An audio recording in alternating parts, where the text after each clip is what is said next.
I cannot stress enough that we have no margin for error.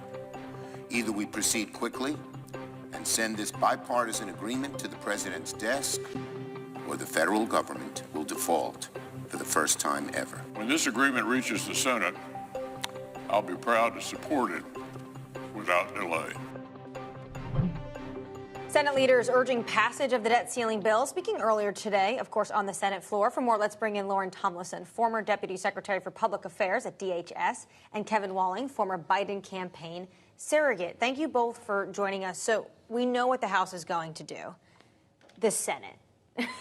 What are you watching out on the Democratic side? Who potentially is going to make this process much more difficult? And you heard Senator Schumer say that cannot be. That time is of the essence. Well, Annmarie, first off, it's so interesting to see Leader Schumer and Leader McConnell speaking from the same volume in terms of echoing each other's remarks.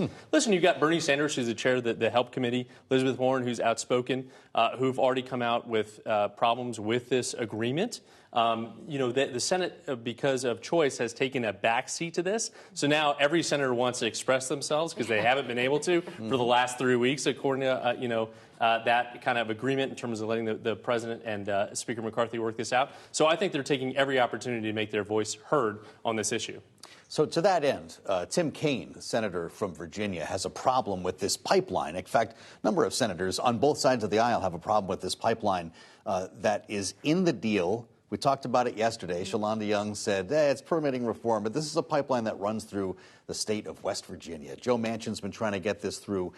He got it in the bill. Tim Kaine says no. We actually spoke with both of them today for a sense of how both sides are framing this. Listen. The real issue is it's bad policy.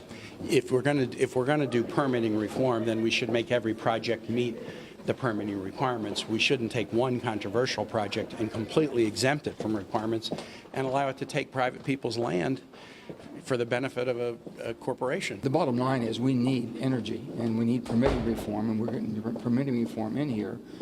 The Mountain Valley Pipeline is something I brought to the table basically over a year ago, and that was part of the IRA. We need more energy produced. That's what the bill is intended to do, and that's what we're doing. Tim Kaine wants to see a vote on this. Are we going to see amendments like that get a vote in the Senate that could potentially slow things down? Yeah, McConnell has said that he supports offering amendments to this. The key is that they're going to have to make sure that they offer amendments that will not actually pass. Okay. So that the senators can make their voices heard, which I think is a great point. They have been itching to do so. But we don't want an amendment to actually pass, alter the bill, and then have to send it back to the House for another vote. Like, right? Like we're right at the so this deadline. Is the they're leaving. And they're leaving. Yeah. They're supposed to be That's their always the thing, this right? week. It's the jet fumes that they start smelling, and then they want to get out of town. Maybe too many jet fumes as part of this process. Yeah, they're ready to be done. So I think that also comes into the equation, right? There is a political calculus by McConnell and Schumer. They're on the same page here. They're going to offer the amendments that allow people to get the political points and give up and give beautiful speeches about what they believe, and then get out of town with the debt ceiling passed in time. Manchin gets his pipeline. And that is why they did it this way. That's right. Because you have to have a deadline, or there's just going to be days and of mountains of amendments. All right, coming up, back with our panel, we are going to look ahead to 2024, and a certain Wall Street titan has hinted to Bloomberg TV what he's considering in his future, maybe a potential political career. This is Balance of Power.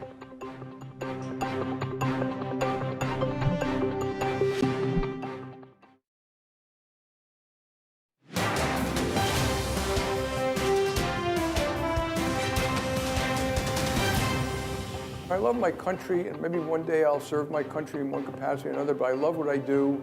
I think JP Morgan do a great job for helping Americans, for helping countries around the world, and this is my job. Yeah, Jamie Dimon, how about it? JP Morgan's CEO in an interview with Bloomberg from Shanghai earlier today. Would he run? Let's reassemble our panel. Lauren Tomlinson, former Deputy Secretary for Public Affairs at DHS, and Kevin Walling, former Biden campaign surrogate. I don't know if he'd be running as a Democrat. That would be the idea here. But is this for real, or is this just happy talk? I've heard a lot of people suggest a Jamie Dimon Treasury Secretary, for instance, but president? That could be the play here, Joe. I think, he may see that the field isn't big enough yet for him. We have got Mike Pence indicating that he's going to announce next week Chris Christie. So maybe Jamie Dimon on top of all these folks getting in. What do you think, though? Because this could be someone who has Republican appeal as well. Yeah, I 100% did not take those comments as a presidential run. Okay. I very much took those comments as, I think yes. Bill Ackman did, though. Yeah, He Bill said he'd be a Ackman great did. He CEO really and- jumped on that. Yeah, that long Twitter thread. I encourage everyone to read. He was very enthusiastic. No, this very much to me was a cabinet position in either administration. And, you know, keeping it broad like that, this is obviously the furthest we've seen Jamie indicate anything on, you know, public service past his retirement as CEO of JP Morgan. But I really don't think that he would run for president. I think this would very much be a play towards Treasury Secretary or something similar. Well, Kevin mentioned the other name in the news today, Mike Pence, apparently set to announce his run a day after Chris Christie announces his next week. Can he get on a debate stage? I mean, he's going to be facing off with his former boss, but does he have the support to get on a debate stage? He is making a big play towards the evangelicals, who have been a little turned off, I think, by some of the controversies surrounding Donald Trump. They're kind of looking for a new horse. So he has a strong base of support. He has for a very long time. You think about how successful he was as governor and how many people, especially on the Christian right, who follow him. So I do think that he has a play towards the debate. What I think is the most interesting is people are smelling blood in the water ever since. I can't believe how hard. Crowded. Yes, I can't believe how hard DeSantis has come out hitting Trump right from the gate, and I think that that's shown that there's a lot of weakness there. And what, you know, especially the media has said has been the inevitability of a Trump candidacy. And, you know, I've been saying from the beginning, like, let's wait and see. I think we're actually seeing that play out, where, especially with DeSantis announcing, you've seen a lot of former Trump officials come out and say that they are supporting. They need something new. We want new support, and even if they don't end up supporting DeSantis, once you say you're not supporting Trump, there is no going back to Trump. So, you know, maybe DeSantis flares out and then they've got to find another horse. But there is now a movement with Republicans of looking at other candidates. And I think most importantly, that's what we're seeing with Chris Christie and Pence jumping in. Well, with Lauren mapping out what potentially the Democrats may face, their entire strategy at the moment is Biden can beat Trump.